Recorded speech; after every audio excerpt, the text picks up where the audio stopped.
This episode is brought to you by a grant from Family Nation and from listeners like you. Thank you.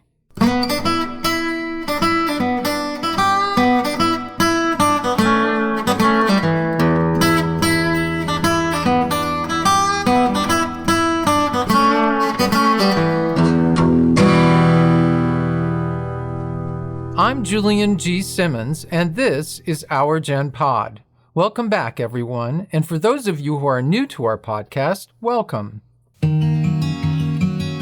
If you've been listening to our previous episodes, you know we focus on listeners who are over 55. We talk about topics of interest that affect the quality of our lives. Today, we're looking at a serious problem that many of us know well: being sidelined and overlooked, of feeling and actually becoming more and more isolated as we age. That's ageism, and it is a serious problem in America. It causes loneliness, depression, illness, and can literally cut years off your lifespan.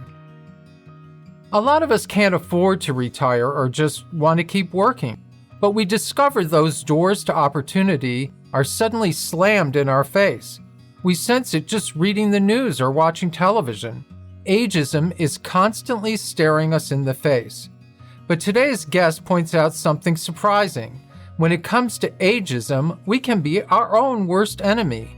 We buy into the prejudice that shuns us, and we just play along, stepping aside. The good news is we can change our own internal ageist attitudes into a force for change. Good change. In the stagnant world of ageism, our guest is a breath of fresh air, the brilliant author of the new book, This Chair Rocks, a manifesto against ageism, ASHTON APPLEWHITE. This Chair Rocks is a powerful and insightful book, and I highly recommend it to all of you. We'll have a link on our website, ourgenpod.com. ASHTON is a leading spokesperson for the emerging movement to raise awareness of ageism and how to dismantle it. She has been recognized by the New York Times, The New Yorker, National Public Radio, and the American Society on Aging as an expert on ageism. She has written for Harper's, The Guardian, and The New York Times. She is an author of the blogs This Chair Rocks and Yo, Is This Ageist? She has spoken at major venues including the TED Main Stage and the United Nations. In 2022, ASHTON APPLEWHITE appeared on Help Age USA's inaugural 60 over 60 list and on Female 10's first international edition of 40 over 40, the world's most inspiring women, and received the Maggie Kuhn Award from PSS, a New York agency whose mission is to strengthen the capacity of older New Yorkers. Here is my conversation with ASHTON APPLEWHITE. Hello, ASHTON APPLEWHITE. Welcome to Our Gen Pod. It's so thrilling to have you here. After watching your TED Talk and reading your book, I just thought, oh my God, I just have to talk to this woman because it was so... You're fangirling. Yeah, well, I mean, that's it. And the other thing was how much I learned about my own internal ageism and how I ended up seeing it everywhere. That's the best comment in the world. Thank you for admitting that, because that's that means you've embarked on the hardest and most necessary part. The rest is easier. Yeah, I hope so. And I hope we can do something about it. So what is ageism? Dictionary definition is discrimination and stereotyping on the basis of age. I like to say that we are being ageist, and we are all ageist, anytime we make an assumption about a person or a group of people based on how old we think they are. And we live in an incredibly youth-obsessed culture, so most ageist commentary, negative commentary is directed against later life, but ageism cuts both ways. Younger people experience a lot of it, and it really casts a shadow across our whole lives. It does. So what are the different types of ageism? Well, I would say the two types are internalized, which is when we all have heard these negative messages and the attitudes start to form in early childhood, about the same time as attitudes towards race and gender. And one of the zillion things that I was absolutely surprised to learn was that older people can be the most ageist of all, because we have had a lifetime to internalize these messages, to have them become part of our identity because we've never stopped to challenge them.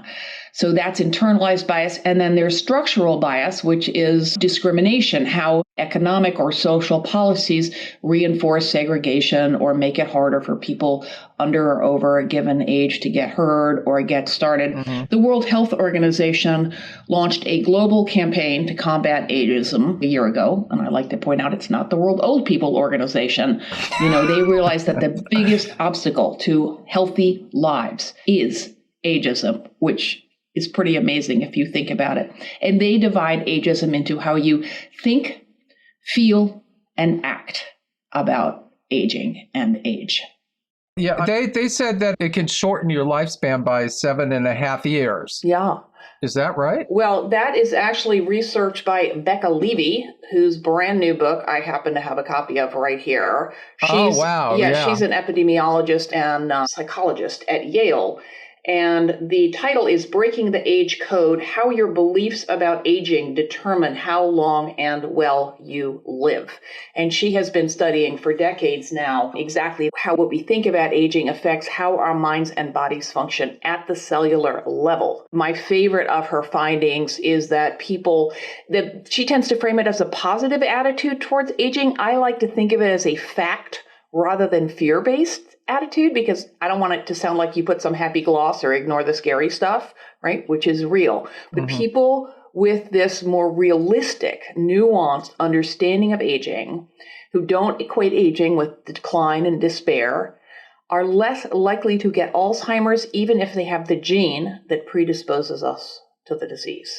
Which I have. You do? Well, then you are doing everything you can. What you are doing right now is the single most effective, and to my mind, the only way you can help prevent getting Alzheimer's is to educate yourself so that the myths and stereotypes don't fill your brain with negative assumptions that are probably not going to come true. It was Levy's research quite a while ago that established that people with this deeper and more accurate understanding of aging, and again, not to say that the scary stuff is not real, but that also understand it for what it is, which is a time of growth and purpose and meaning and value, like any other stage of life, live an average of 7.5 years longer. And this is why the World Health Organization launched a global campaign about it.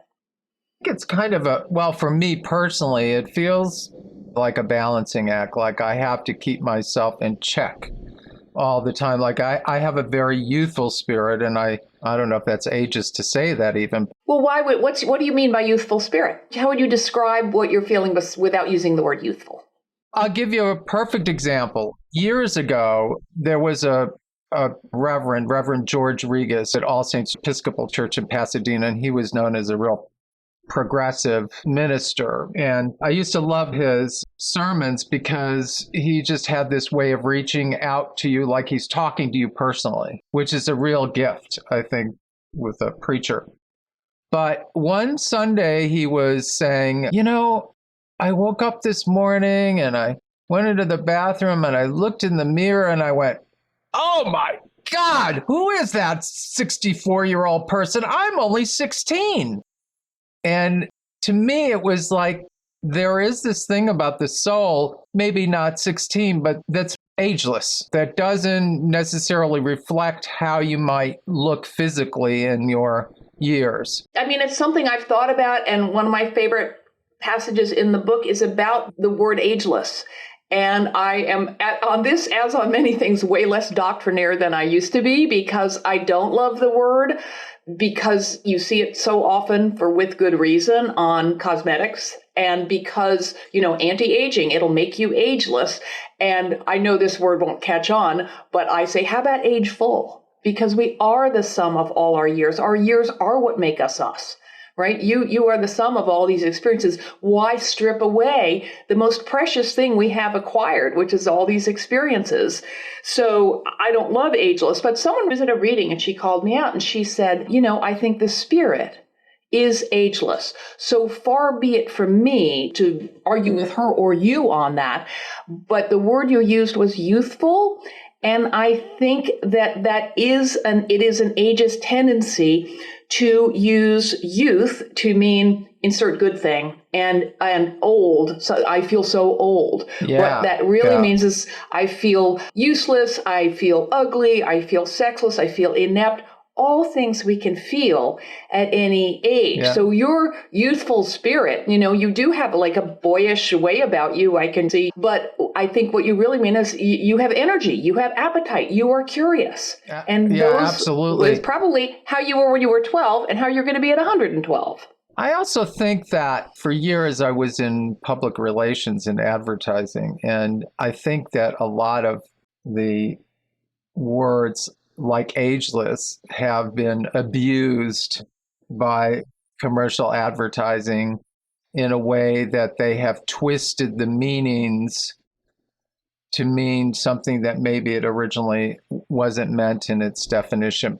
I think that's one of the hugest problems we have with ageism is how we are perceived commercially. And how we see ourselves. I mean, I have a talk about aging while female that starts with that brutal thing of looking in the mirror and going, what the hell happened? Which I try really hard not to do. I've had a while to work on this, but sometimes it sneaks up on me, and ideally we think, well, how about, I look like this because of all the things that did happen, and think how they were amazing, many of them, and make a distance between that and the equation of youth and beauty and, wrinkles with ugliness and all of that. Step back and question that narrative, which is hard to do. When do you think ageism started in our culture? Is there a definitive point where it started to show its face in society? It's not like there was no ageism and then there was, but a bunch of things happened mainly in the 19th century. There started to be a lot more old age, right? That was one thing. People started living longer. And that was also a time when industrialization happened, urbanization happened, the nursing home got invented, the retirement home got invented, which were age segregating factors. Higher education, we started spending more time in school. That's also a highly age segregating force. So all these things combined to separate age groups and also to sort of change the way we saw age. Apparently, in 19th century America and before, a lot of people didn't even know how old they were. People lived in small communities. All ages were mixed up. You went to the one-room schoolhouse, you hit puberty, and pretty soon you got married and you had a family and you worked your butt off and then you died. Like, the invention of adolescence, for example, was another thing that happened. So we had more time to think about age in ways that were not always very helpful because newsflash, we live in a highly consumer-oriented capitalist society, and age was kind of turned into a problem that could be solved. And there were Social Security got invented, which lifted, millions of older Americans out of poverty, but had the double-edged consequence of sort of creating this idea of a point at which older people had to retire in order to qualify for it, and then became sort of economic dead weight, which is not at all the case for lots of reasons I won't go into. You said something interesting, and I remember your discussion of that earlier in your book. I started thinking about the idea of separating, like putting people in nursing homes and retirement communities and things like that, and how it made me think of, I did a lot of research some years ago on the Holocaust, for example, and trying to figure out why it happened and how it happened and all that. And my family is originally from Poland. And I realized that one of the big problems was ignorance because Jewish people were separated from the rest of the community. And it seems that not knowing or understanding breeds kind of a fear into people that there's an enemy out there. There's the us and the them as opposed to the we. Absolutely. And it allows stereotypes to go unquestioned. Exactly. And stereotypes are at the root of all prejudice. If you're never with people who don't worship the way you do or have the same skin color that you do or whatever, then you don't have the basis to challenge what you might have, empirically from your own experience. We can read a lot of books and listen to a lot of podcasts, but if you know or are friends with people who are different from you in those ways, then that really undoes your sort of ready-made assumptions. Exactly. Do you know much about the way Japanese people, elders, as you say, are treated in society? Because they seem to have a very different understanding of aging. Like the grandparents are really an integral part of the family. Well, that's true in much of the world, especially in lower income countries, partly because it's expensive to have your own house and your own washing machine and your own car. So hello, capitalism, which promotes that.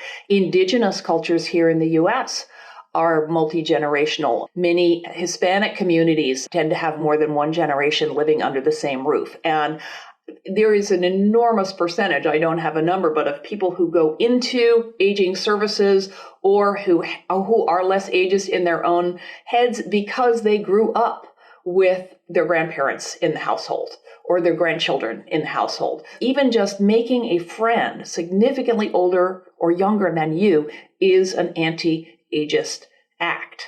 The idea that the interests of the old and the young are inherently opposed is grotesque. There's no evidence to support this myth of intergenerational conflict. I'm on a tirade about trying to get people to wean ourselves off the word generation. Every time you hear the word boomer, a whole set of associations flood into our minds that we associate with that term, and attaching a generational label, which suggests that everyone born within a few years of each other has all these things in common, which is patently impossible. And it leads to stereotyping and divisiveness. Yeah, I'm not sure if you're familiar with Bobby Duffy and his book, The Generation Myth. I know the book, yeah. Yeah, so we interviewed him. It hasn't aired yet. But What'd you think? I thought it was fascinating that his findings were that so many of these quote unquote differences don't exist. Exactly. They don't exist. But they are beloved of marketers, of demographers, of journalists. And to be fair, we also have a human proclivity. We like to put things in buckets, and we like to belong to groups. And going through something, the Depression, a 9/11, is a bonding experience. So it does shape us to some degree, but much, much, much less than we think it does. Class, gender, geography all have much more to do with shaping our lives than age does, than when we happen to be born. But ageism is like the biggest of the isms, and it in that seems it affects all of us. I mean, so is sexism, so is racism. Yeah, but I mean, it's so pervasive. Like in the workplace, for example, it's really hard to pinpoint ageism, isn't it? Well, it is hard to win an age discrimination suit because the Supreme Court established a higher burden of proof. You have to prove that age is the only reason you were discriminated against, which is a higher standard than if you have to prove racial discrimination or gender discrimination, in which case it doesn't have to be the only factor. And the other problem is that the Equal Employment Opportunity Commission, which handles these suits, is understaffed and underfunded. There is legislation, bipartisan legislation now in front of the Senate. It passed the House, it's known as POWADA, Protect Older Workers Against Discrimination Act. That would lower the standard of proof. So if you want to do something concrete to help that situation along, press your senator to support POWADA. Is a lot of ageism due to younger people not understanding ageism from our perspective? Well, people like to blame government policy on the fact that it's a bunch of old white guys running things and that they should make room for younger people. It is not your age that makes someone competent or incompetent, a conservative or progressive, pro-abortion rights or against abortion rights. It's what's between their ears, right? It's separate from age. The reason the U.S. Congress is full of old white guys is because of entrenched white supremacy, patriarchy, and a government system in which you can buy your way into office and keep it there by sucking up to corporate subsidies. Right. So, right, it's not because of ageism. It's not because there's too many old guys. It would be wonderful if it was more diverse, but the structural forces, we always have to zoom out and look at what the structural forces are and who benefits from the current situation, which is a bunch of really rich older white guys, right? But that's not because of ageism, that's because of capitalism and patriarchy and these larger forces. It made me think of something. I have a friend who is on social media, and she's forever posting these things about it's those old white guys who are to blame for everything. And I think, well, yeah, but I also say, but it bothers me every time you say that because I'm one of them, and I am nothing like that. It's an ageist and sexist thing to say. I mean, Bernie Sanders is an old white guy. He thinks very differently from Mitch McConnell. It's never, you need to look in any situation, no matter what prejudice you're talking about what that person does and says, not what they look like. I want to jump to something else. When I was watching your TED Talk, I seem to remember that a lot of the people in the audience were younger, and it brought up a couple of questions for me. When you speak to people who are in a group that are generally younger, do you finesse what you're going to say to them as opposed to if you were talking to an older group of people? No, I feel actually more confident talking to younger people than older people for a couple of reasons. If they're older than I am, I feel uncomfortable addressing what their experience is because I might have it wrong.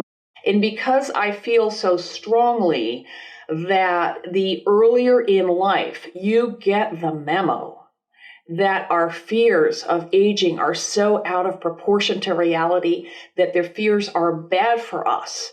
And when you're young, it's really, really hard to imagine being old. And I don't think that's ageism. I think that's human. But I urge my younger listeners to think of themselves as old people in training. If you acknowledge that someday, if you're lucky, because no one wants to die young, you will be that person, it's an active imagination that keeps you from getting on this hamster wheel of denial. If I just, buy enough face cream, eat enough kale, do enough meditating, when we all have our things, run enough marathons, that scary aging thing won't happen to me. It's going to happen to you. We waste so much of our youth squandering youth and worrying about old age, which is a time of life that just about everyone enjoys as they get here, which is why there's the U curve of happiness that shows that people are most unhappy in midlife and happier at the ends. There's one thing I want to jump to, and that was something you said towards the end of the book, and that was that you and your husband enjoy electronic music. We do. Which is funny because I mentioned it to Rob, our director who you met earlier, because we both love electronic music too. We always thought we were the outliers there, that we were the only ones who our age and had a similar experience to you of going to we were researching a film and we went to a rave. I bet you had fun. Rob said to me, goes, do you feel like a chaperone? But actually, it was kind of similar to there were people who stared at us, but there were other people who were like, hey, how great, Yeah. There's always going to be the jerks. In any domain, there's going to be the jerks and there's going to be the people with closed minds, whatever stereotype you're trying to challenge. I'm not a great dancer. I do strongly dislike being conspicuous because of my age, but I love it too much to not go.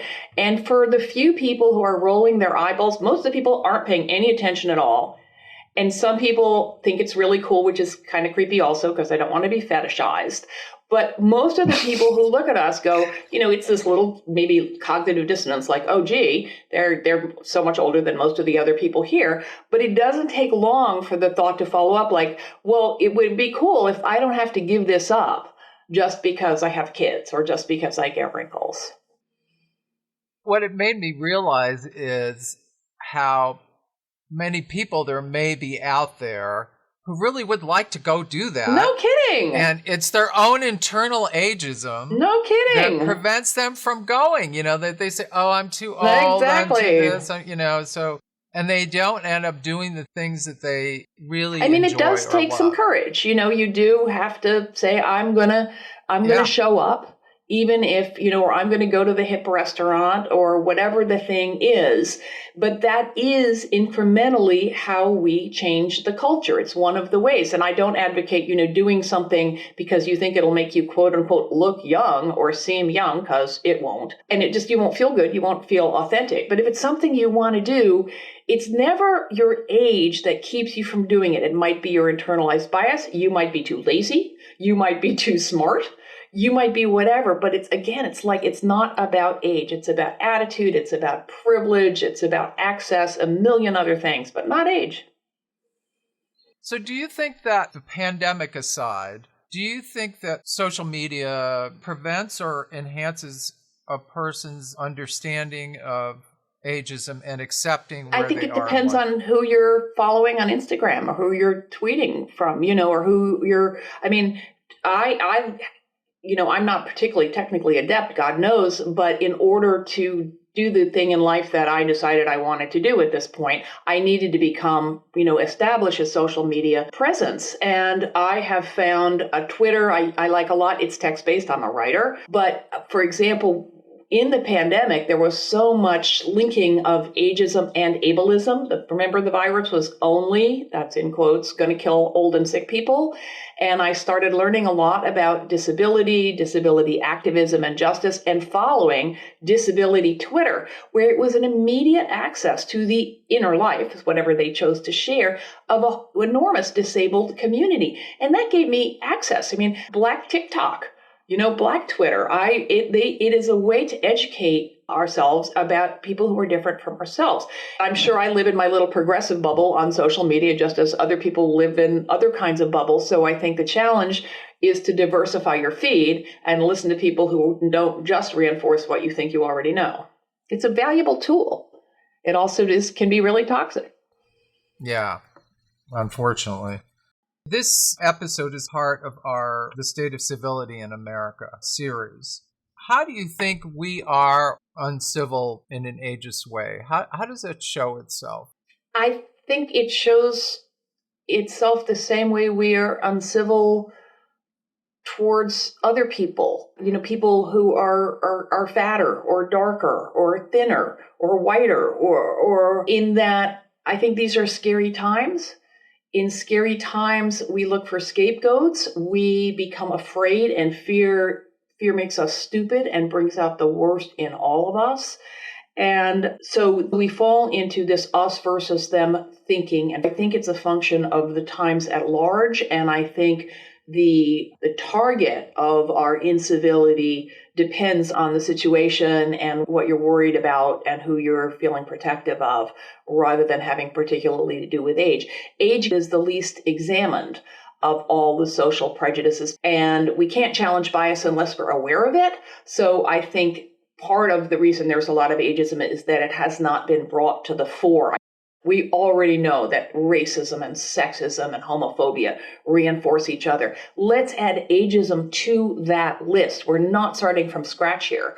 We're simply saying age is another thing we cannot change about ourselves that should not be the basis for being treated differently. That brings up something that I remember from your book, and that was an example you gave of giving up a seat on public transportation, on a bus or on the subway or whatever, and the signs themselves, which you said in their own way are ageist. The question of whether you should offer your seat or accept the offer of a seat on the proverbial bus is not a simple one. Because a lot of older people say, hell no, or drop dead, or how dare you? They are insulted. And the person offering the seat is wondering, if I offer this woman a seat, is she going to bop me with her umbrella? And it shouldn't be that way. It is a kind offer to offer someone a seat. And ideally, we would all see it as a kind offer and not bite the head of the person who offers.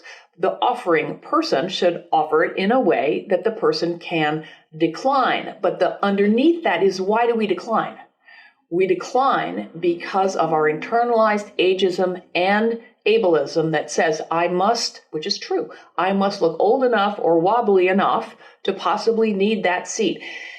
And the stigma around that is so terrible that we have to say, no, no, no. I have heard from so many doctors that have patients, all ages, but these conditions do become more common as we get old, who are more tippy on their feet. My balance is nowhere near as good as it used to be, but who will not use canes or walkers. I met an older guy who used to go to all the restaurants in his neighborhood, and he had toys and played with kids. He was beloved. He incurred some health conditions such that he had to use a wheelchair. He never went out again because the shame.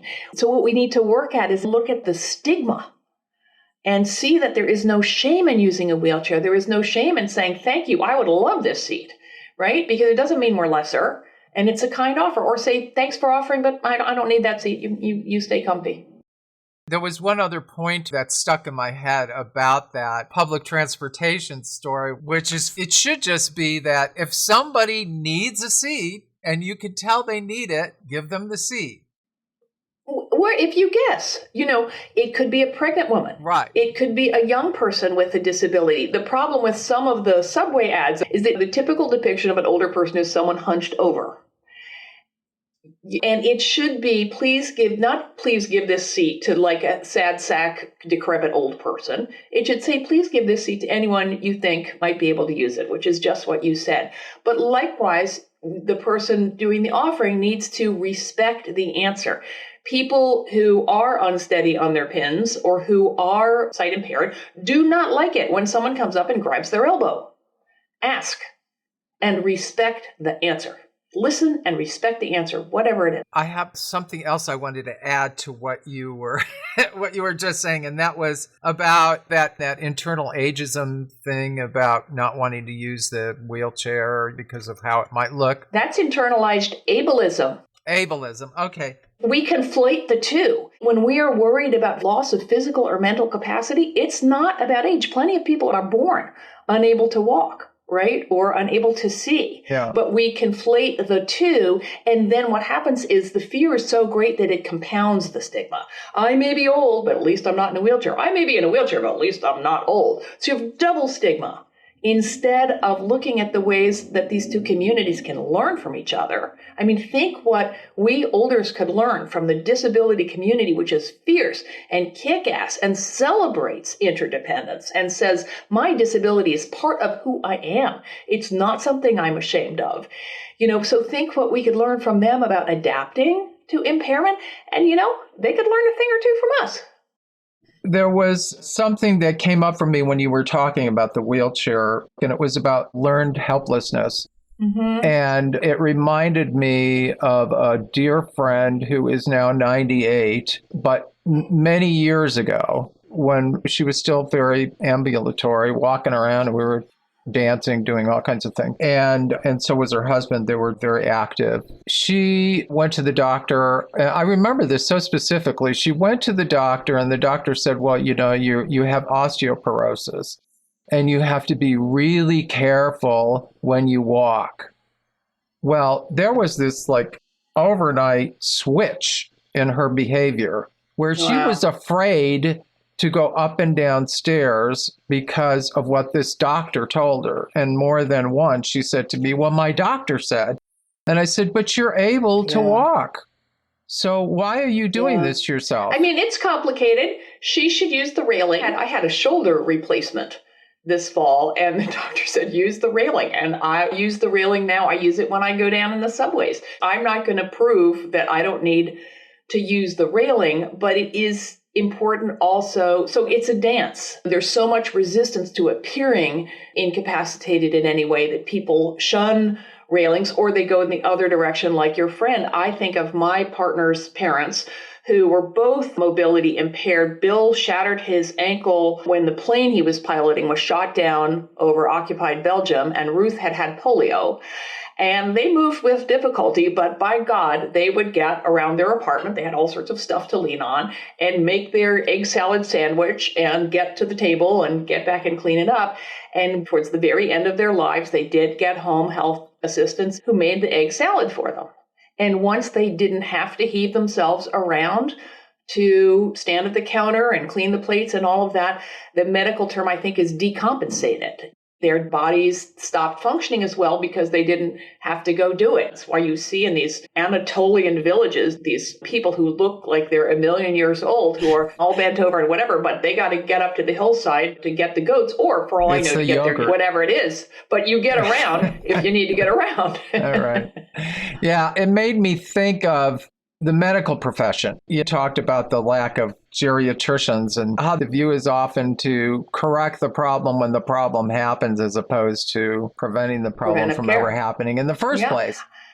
I mean, there's very few actual diseases of old age. Most of them are conditions that we incurred when we were young. And there's a famous line, if I'd known I was going to live this long, I'd have taken better care of myself. It's hard to look ahead. Or just even if you do take good care of yourself, I have pretty bad arthritis, and I don't think it was preventable. God knows it wasn't my athletic talent that made me need a shoulder replacement. Stuff catches up to you. Cognitive decline is not inevitable, but physical decline is. And we age well, not by pretending that this is never going to happen to us or feeling shame about it, but by acknowledging and adapting to them. I want to go back to ageism in the workforce, because for one thing, so many people I know, if there's one thing that they complain about, it's how they can't find work, or the work that they do find is just not anywhere near the potential they have. It's just like they're being underused terribly, and they're not making any money. Pervasive. In fact, Rob and I started this podcast because the amount of work that was available to us had just diminished tremendously.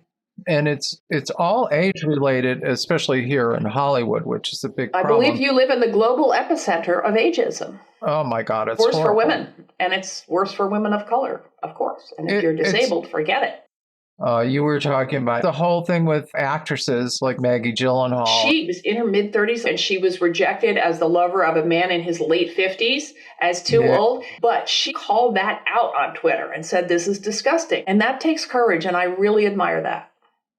Yeah, it does. It takes a lot of courage to call it out, whether you're famous or not. IBM had a policy of intentionally pushing out older workers to make room for the younger ones. It is a fallacy that older workers take jobs away from younger workers. It's called the fallacy of the lump of labor. Economists have debunked it countless times. The amount and nature of labor is not fixed. When times are tight, if there's only one job in town, then of course you're going to have older and younger people competing for it. But that is not a too many old people problem. That is a labor market problem. So this framing it as, and older and younger workers don't typically compete for the same jobs. So when it is framed that way, that is a classic example of greedy old people who won't shuffle off stage, or, young people who just want my job and don't respect what I've done and accomplished. Both of those ways of thinking are ageist, they are ignorant, and they don't bring attention to the larger problem, which is how the labor market is structured and how employers benefit when they can fire older people who make more money because they have been working for longer and bring in a bunch of ill-paid younger workers and use that as a cap to keep wages down for everybody. Ageism, unlike any prejudice, enables the exploitation of vulnerable people. In this case, it disadvantages older workers and younger workers. When people come to you and they say, Ashton, give me some advice. Now, I am going in to get interviewed for a job. I'm lucky enough I got an interview now. And the person who's going to interview me is 35 years younger than I am. How do I make this a winning situation for both of us? How do I get past that? Oh, they're probably thinking I don't want to hire my parent or my grandparent or whatever. And I see this all the time. So I'm wondering, have people asked you that? So first of all, let me say that if you need a job to put food on your table and pay your rent and feed your kids, do whatever it takes. I am not here to pass judgment. When we dye our hair just to cover the gray, leave early accomplishments off our resume, which a lot of websites tell you to do, Those behaviors aren't good for us because they're based in shame about something that shouldn't be shameful. I mean, it's so nutty to think, like, why on earth should experience be a liability? The advice I would give is to say that if you are concerned that I am older than your average employee, here's a whole bunch of reasons why you shouldn't worry about that. Do your homework, obviously, familiarize yourself with what the organization does and what skills they need, and show them that you have the skills.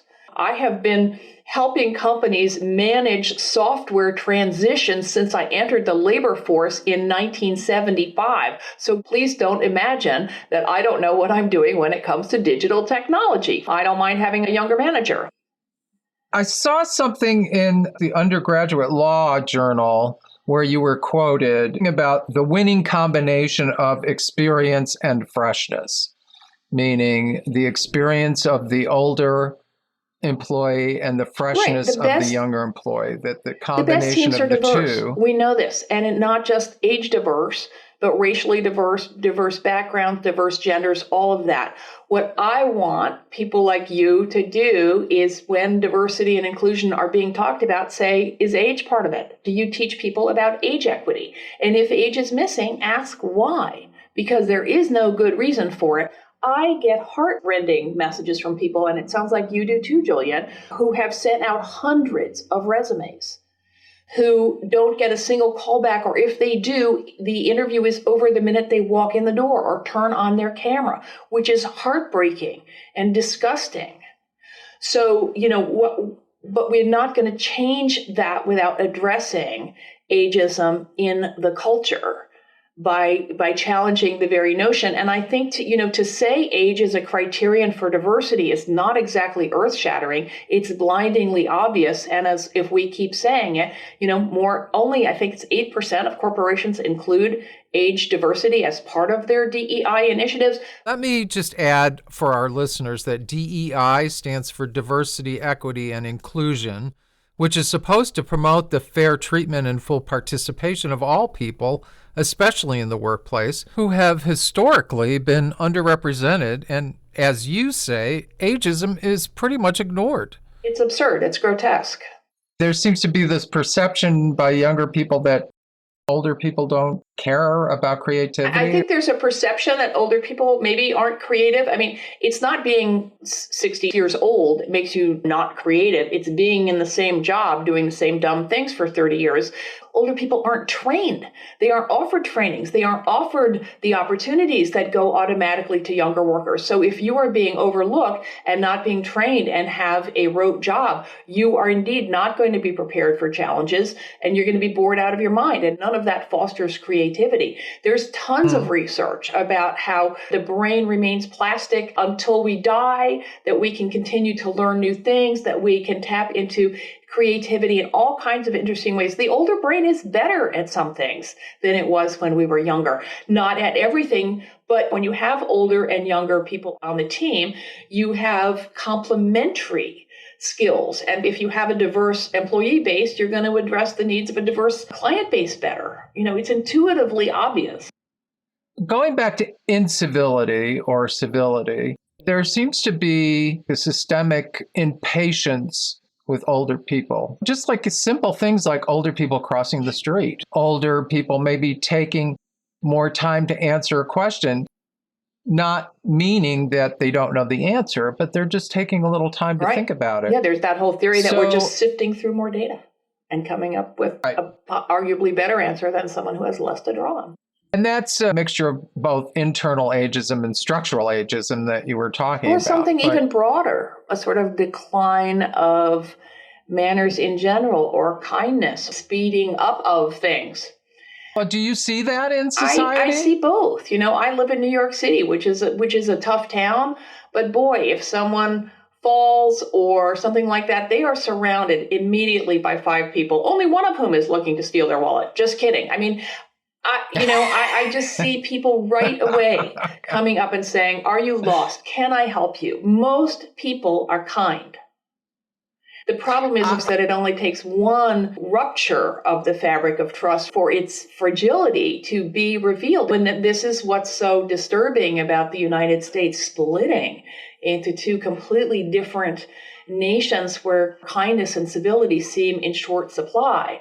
I don't think it has to do in particular with age. I think you could see people of different races or different religions or with different things on their baseball caps using those perceived divisions as a reason not to treat each other generously and kindly just as much as age. So do you think that ageism now, at least in our world, is just another symptom of this divide of the aware and the unaware, the conscious and the unconscious? We like to say, well, it's the people on the right who are causing all the problems, and the right are saying the people on the left. So we're both blaming each other instead of finding that common ground. Yeah, exactly.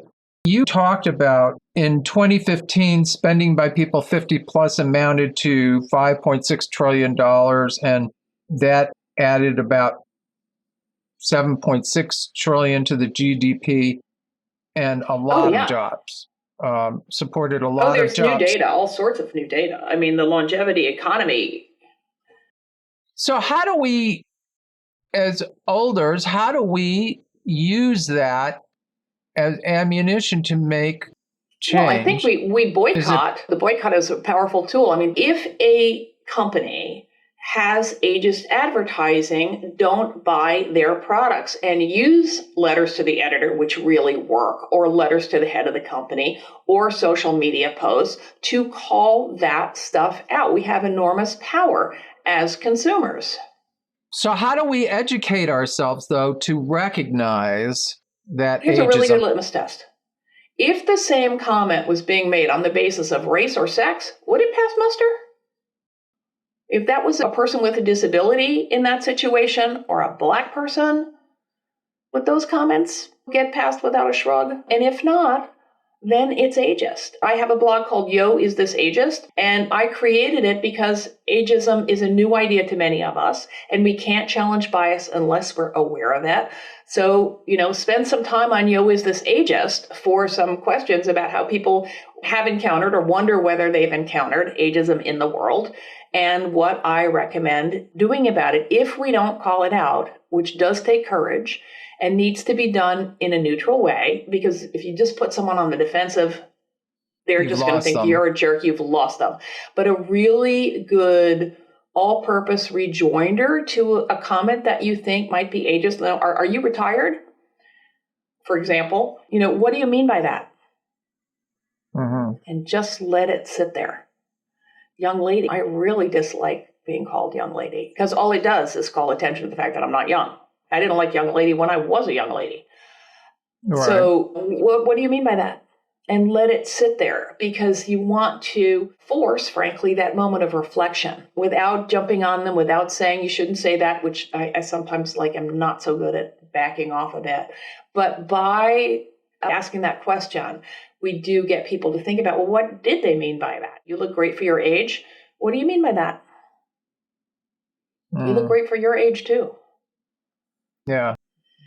So as far as some of the more recent data that's come out about older people, and not necessarily ageism, but just the older segment of society, what of the more recent data that's come out have you found encouraging or surprising? Well, there's more and more data about the prevalence of ageism, which I think is great, because it means we're becoming more aware of it. There's always so much hand-wringing around anything age-related because of ageism in the culture. A lot of it around in the beginning of the pandemic. Oh, well, the pandemic made ageism so much worse. No, it didn't. It brought age and aging out of the corners into the center of the room, and it exposed what has been around us all the time. I am a co-creator of a site called the Old School Anti-Ageism Clearinghouse, oldschool.info. And when we started it 3.5 years ago, we didn't even have a campaign section. And now it's one of our fastest growing sections, evidence that a global movement to end ageism is underway. If you don't believe me, look at all the campaigns that have cropped up around the world. So go to oldschool.info and look around. There's trainings, there's animations, there's videos, there's workshops, there's tools, there's books. Everything is free, by the way, except the books. Educate yourself, because the very best thing you can do, I mean, you have read my book. You cannot read my book without feeling better about the years ahead. By 2050, if we don't do something about ageism, Becca Levy of Yale has calculated the annual cost of ageism in healthcare to be in the billions. Ageism costs money. Older people contribute money. There is no logic to this. The question is, how do we get the stories out there that help people understand our role in it as inner agists ourselves, and how to speak out about it and bring it to people's attentions? What would you recommend to our listeners that they do? How can they shake things up and maybe change the way they look at things, or actually be more proactive in changing that systemic ageism that is happening? In their own small ways, people are like, well, what can I do? I'm one person. Well, and not everyone is an activist. Think how intolerable the world would be if it were full of activists. But right. Yes. Any time you change your thinking about anything, even, I mean, I have been working on upping my anti-racist game, especially since Black Lives Matter made me think about it more, and I started reading a lot, and now I am better at catching myself in an ageist assumption or an ageist thought that crosses my mind. Simply by noticing it in myself, I am changing myself and making the world 4 atoms less ageist in the 2 inches around me. So I think it's really important to acknowledge that any step you take changes the culture. It's actually brings us back full circle to where we started, was you realized on reading my book, geez, I am ageist. We can't challenge bias unless we're aware of it. So the first and most important step is to look at your own attitudes towards age and aging. Think about whether you blame every ache on pain on aging, and whether it might have been because you're actually hungover or you moved a sofa yesterday, or whether the young people who are doing that stuff with you, jumping around at the club in the middle of the night, they're probably super stiff too, right? So question the reflexive tendency to blame every physical problem on age, for example. Think about how you use the words old and young or youthful. And then stop and think about the feeling you're actually describing, because I guarantee it's not about how old you are, because someone younger than you might feel the exact opposite way, and someone older than you might be ready to climb that mountain that you don't feel like it, right? So think about how you use the words old and young, and try and break the habit of associating young with all sorts of positive attributes and old with negative ones. Well, thank you so much for being with us. I have to say that I really encourage all of our listeners to read your book, because it really made me change the way I look at things. And I'm not just saying that. It really did. And thank you. And was it fun to read? It was fun to read. And like I said, you should be an audiobook narrator. You've got a second career there if you want. In my next life. So anyway, thank you so much for your time, Ashton. I really appreciate it. Thank you, Julian. You take Pleasure. care. You too. Bye.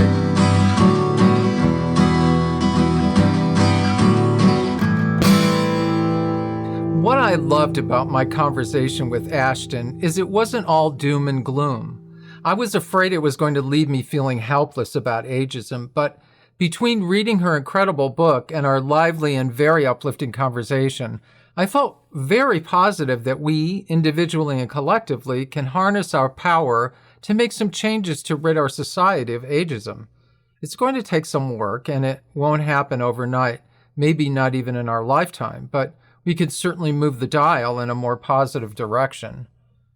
One way of tackling ageism is breaking down the barriers between generations. For decades, most of us have just accepted the idea that there's some kind of immovable wall between boomers, millennials, Gen Xers, but in our next episode, we're going to knock down that wall. Bobby Duffy, who was a professor at King's College London, has just come out with a groundbreaking book called The Generation Myth.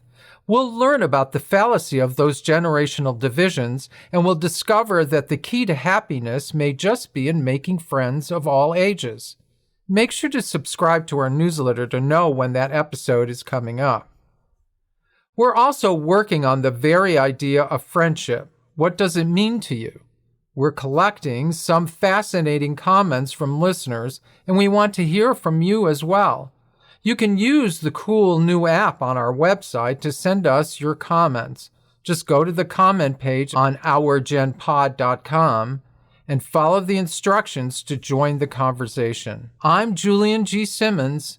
Thanks for listening. Unless otherwise noted, all content in this podcast is copyright unauthorized films. This podcast includes copyrighted material, which has not always been specifically authorized by the copyright owner. This content is used only where it is the specific subject of commentary by us and our guests as part of our effort to advance understanding of issues of social and historical significance.